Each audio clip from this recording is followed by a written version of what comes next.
I just want to say some remarks. The chair doesn't usually speak, but I have asked the women on the team if I would be allowed to have a couple of minutes to address the elephant in the room, or the elephant in the Great Hall. And 4 years ago, Women's Place UK held a meeting here in Bristol. I was the chair of that very beautiful meeting, and from the moment that it was announced, I became the target of bullying and harassment from students and staff members at the University of Bristol.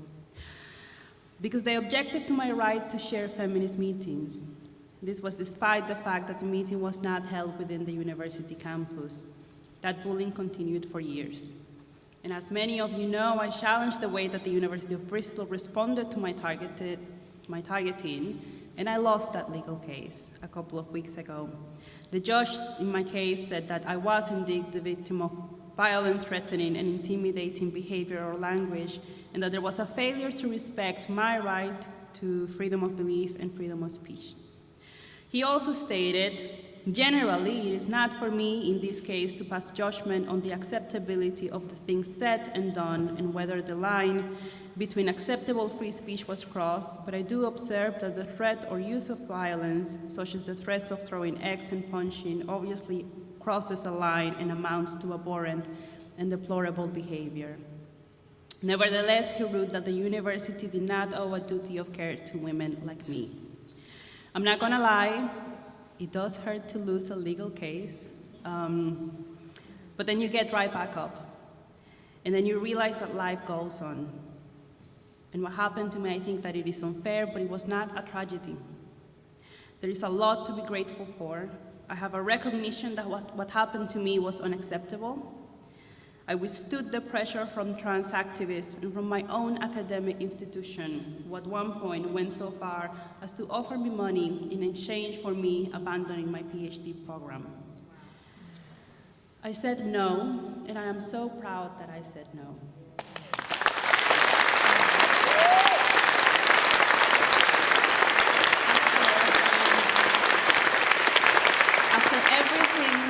After everything that has happened, I will obtain a PhD with the full support of my Center for Gender and Violence Research, whose head is now a speaker with us tonight.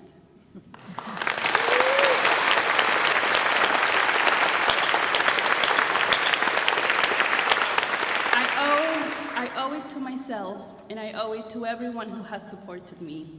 But there is no way that I could have a graduating ceremony in this institution. Graduation ceremonies at the University of Bristol are held right here in the Great Hall. And I love graduation ceremonies, I really do, since I was a very little girl. Walking up the stairs and go to pick up my diploma was a dream of mine when I first arrived here. But after everything that has happened, that dream is now gone. So I thought, well, let's have a Women's Place UK meeting right here at the Great Hall.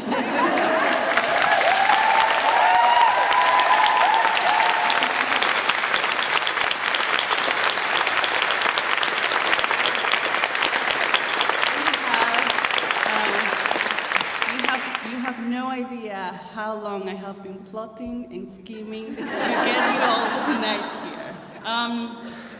So yeah, I may not be able to have a graduation ceremony right here in the Great Hall, but I have worked to create something even better. A very beautiful night surrounded by women who are just as undaunted as me, speaking out about the issues that we care about, defending and upholding each other's rights.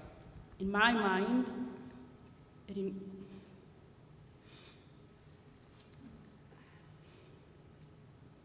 in my mind and in my life, tonight has been my graduation ceremony.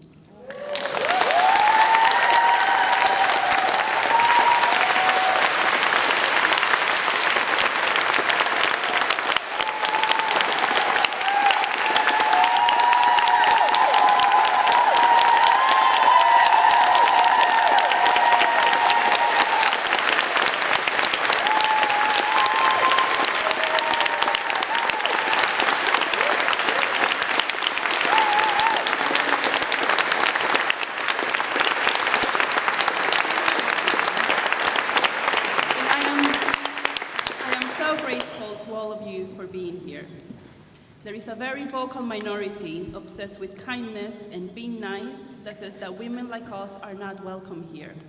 And my response to that is that we already are here. And we will remain here.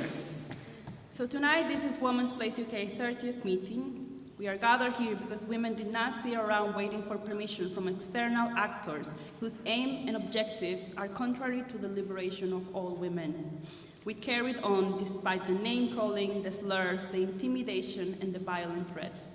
None of us waited around for approval from the government, from established organizations, or from the courts. We decided to organize regardless. Women do not need external validation to stand up for ourselves. We do it anyways. Like our 2018 WPUK meeting, we are also facing protests from people who would much rather that women did not meet. They do not want that we do not exercise our rights to freedom of speech, freedom of assembly, and freedom of dissent from gender identity dogma.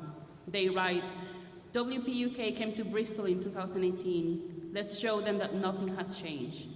This may be controversial, but I actually happen to agree with the trans activists who wrote that statement. Because for trans activists and proponents of gender identity politics, it is true that nothing has changed. They are still relying on the same intimidatory tactics and violent threats that the judge in my case found to be abhorrent and deplorable. But a lot has changed for women. We became stronger, wiser, sleeker, and better organized.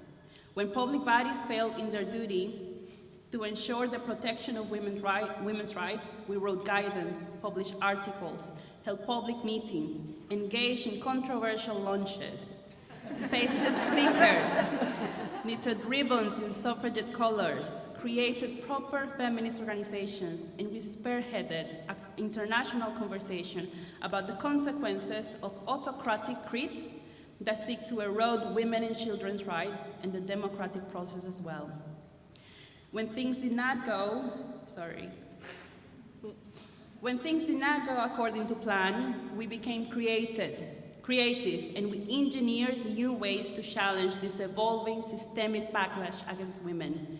Some of us even lost years-long legal cases, and rather than sulk and weep, we got right back up and we kept advocating for what is right and what is fair for women. Instead of grieving, we celebrated our own strength and our tenacity, sometimes in sparkly dresses. So I was reminded of the very powerful words from Kiri Trunks, who is the co-founder of Women's Place UK at the Women's Liberation Conference in 2020. Speaking of what's next, she said, "We are going to need all of your strength and fire in the days to come. We need everyone here to go back to their communities and organize. We need to build this movement in every village, every town, every city, to ensure that women's voices are heard and their rights upheld. It cannot be left to those who are afraid to speak, who are too constrained by funding streams to speak up for women. It is down to us, all of us. This is a movement. We are the movement. Let's move." Many of you have reached out to me essentially to give me your condolences regarding the loss of my legal case against the University of Bristol. And I want to say thank you from the bottom of my heart for all of your kindness and solidarity over the years. But tonight is a celebration of the strength and the tenacity of women, especially in the face of adversity. There is no room for sadness or self-pity within me. My legal case was about moving all of us forward. Because this is a movement, and we, every single one of us, are the women's rights movement. So let's keep moving. Thank you.